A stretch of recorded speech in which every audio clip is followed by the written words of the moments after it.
મારું નામ છે જિગ્નેશ શાહ. જિગ્નેશભાઈ ક્યાં રહો છો તમે? હું મણિનગરમાં જ રહું છું અને વ્યવસાય ડૉક્ટર છું, ગાયનેકોલોજીસ્ટ છું. બરાબર. તમે ગાયનેકોલોજીસ્ટ છો, વ્યવસાય ડૉક્ટર છો, તો આપણે ત્યાં મેડિકલ ટુરિઝમ વિકસ્યું છે, ખ્યાલ છે ને તમને?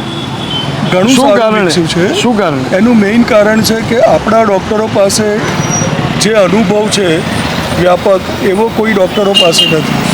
અને બીજી વસ્તુ કે ઇકોનોમી વિથ એફિકસી એ આપણા ડૉક્ટરોમાં જોવા મળે છે કે સૌથી સારા ભાવે સૌથી સારું કામ દુનિયામાં માત્ર કરી શકતા હોય તો ભારતના ડૉક્ટરો છે.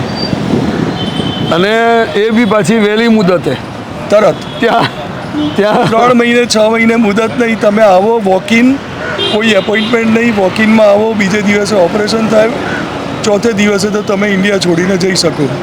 એના લોકો ભારત છોડીને પાછા જઈ શકે એટલી ઝડપે. પણ આ બધા માટે એ પ્રકારની વ્યવસ્થાઓ, મેડિકલ કોલેજો, આ બધું બનાવવા માટે ને ડેવલપમેન્ટ માટે તમને સરકારનું શું યોગદાન લાગે? જો હું તો 1960 પહેલાં જન્મેલો છું અને અમે ઇન્ડિયાની સ્ટ્રગલ જોયેલી છે. અમે દૂધની લાઇનમાં, પાણીની લાઇનમાં, સંડાસની લાઇનમાં ઊભા રહેલા માણસો છે. એટલે ઇન્ડિયા સ્લોલી સ્ટેડીલી પ્રોગ્રેસ કરી રહ્યું છે અને છેલ્લા કેટલાક વર્ષથી આપણો વિકાસ હવે વિકાસશીલમાંથી વિકસિત દેશમાં આપણે પ્રવેશી રહ્યા છીએ.